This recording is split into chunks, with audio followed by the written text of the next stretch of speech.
यदा यदा हि धर्मस्य ग्लानिर्भवति भारत अभ्युत्थानम् अधर्मस्य तदात्मानं सृजाम्यहं परित्राणाय साधूनां विनाशाय च दुष्कृतां विनाशाय च पाकिस्तान धर्म संस्थापनार्थाय संभवामि युगे युगे। भगवान का अवतार जब जब होता है धर्म की स्थापना के लिए होता है, अधर्म के विनाश के लिए होता है। आज भारत में महाभारत फिर से प्रारंभ हो गया। दुर्योधन दुशासन, पाकिस्तान के आतंकवादी फिर से 5 पांडवों से द्रोह कर बैठे द्रौपदी का चीरहरण करने का प्रयास किया गया। पहलगाम हम सब जानते हैं, हम सबको मालूम है पहलगाम में क्या हुआ है। तो मुझे लगता है पहलगाम का जो अधर्म किया गया, उस अधर्म के विनाश के लिए भारत ने महाभारत की तैयारी कर ली है और हमारी सेना, हमारी फोर्स ने पाकिस्तान को मुंह तोड़ जवाब देने का दृढ़ संकल्प कर लिया है। भारत के सुदर्शन ने जिस तरीके से पाकिस्तान के आक्रमण को मुंह तोड़ जवाब दिया है वो प्रशंसनीय है। शिशुपाल सौगालियां देता रहा, भगवान ने क्षमा किया, नहीं माना तो सुदर्शन चला और उसका सर काट दिया। यह सुदर्शन पहले भी चल सकता था पर सहा। वैसे ही पाकिस्तान ने बार बार हमारे इस देश को कष्ट पहुंचाया है, दुख पहुंचाया है, लेकिन मुझे लगता है अब सुदर्शन चलेगा। शिशुपाल का सर कटेगा, पाकिस्तान का सर कटेगा, आतंकवादियों का सर कटेगा, इसमें कोई संशय नहीं। अब देखिए, जब भारतीय सेना ने अपना बल दिखाया तो जानते हो क्या हो रहा है? पाकिस्तान के रक्षा मंत्री, पता नहीं कौन है, पता है क्या कह रहा है? वो कह रहा है कि हम अपने मदरसों के बच्चों को भी लड़ने के लिए भेज देंगे। वाह! मैं तो तुमसे ये भी नहीं कह सकता जियो मेरे लाल, क्योंकि सर पे खड़ा है तुम्हारे काल, तो कैसे कह दूं जियो मेरे लाल। तुम कहते हो मदरसों के बच्चों को भेज देंगे, यही तो भारत कहता आ रहा है इतने दिनों से। यही तो हम सब कहते हैं कि मदरसों में बच्चे लड़ने के लिए तैयार किए जाते हैं। पहलगाम में आने वाले बच्चे भी मदरसे से ही आए, उन्हीं मदरसों पे भारत की फौज ने आक्रमण किया और तुमने तो सिद्ध कर दी इस बात को कि मदरसों में बच्चे नहीं पढ़ते, आतंकवादी पढ़ते हैं। तुमने सिद्ध कर दी।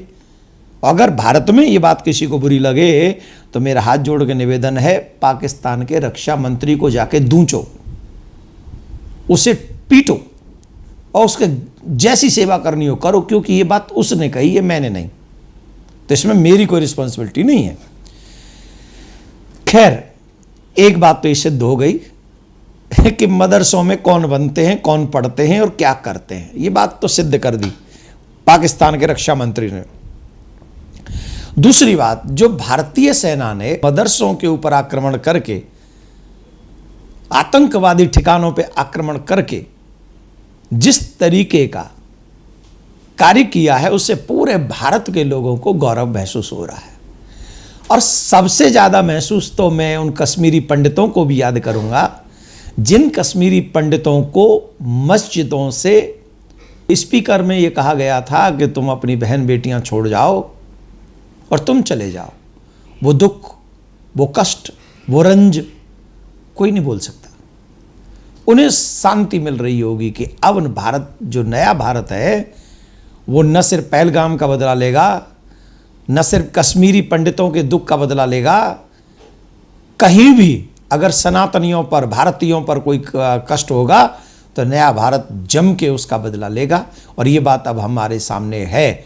आप सभी सनातनियों से भी मेरा निवेदन है, इस बात को तब तक हल्के में मत लेना जब तक पाकिस्तान और भारत की सेना आमने सामने खड़ी है।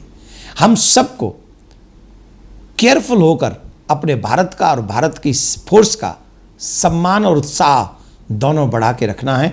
तो हम लोग भी जाने अनजाने में कोई काम ऐसा ना करें जिससे कोई भी चीज़ें हम सोशल मीडिया में इधर उधर की डाल देते हैं, जिससे इनडायरेक्ट वे में, डायरेक्ट इनडायरेक्ट वे में हमारे भारत की कुछ पॉइंट, कुछ चीज़ें वहाँ तक पहुँच जाती हैं और उसका लाभ हमारा शत्रु ले सकता है, पाकिस्तान ले सकता है। तो इन चीज़ों से सावधान रहें। दूसरी बात, चिंता ना करें। जम्मू कश्मीर और जहाँ जहाँ भी पाकिस्तान का बॉर्डर लगा हुआ है, no, don't worry my dear, बिल्कुल नहीं घबराना आपको। क्यों? हमारा देश सुरक्षित हाथों में है। हमारे देश की सेना अपने देश को, अपने देशवासियों को सुरक्षित रखने में सक्षम है। मैं आपसे निवेदन करूंगा, आप अपनी भारतीय सेना पर विश्वास रखिए। वो दुश्मन को चुनौतीपूर्ण अच्छे ढंग से हमारी रक्षा करेगी और उनके लिए वो काल बनकर जाएगी। पर बी केयरफुल, सावधान बने रहिए। महाभारत में भी पांडवों की विजय हुई थी। इस भारत के नए महाभारत में भी पांडवों की विजय होगी। आप सिर्फ लिखते रहिए इस वीडियो के नीचे जय श्री राम, जय हिंद, और लिखिए हम सब सेना के साथ हैं। समय की मजबूरी है, अब तो ये युद्ध जरूरी है। जय हिंद, जय भारत।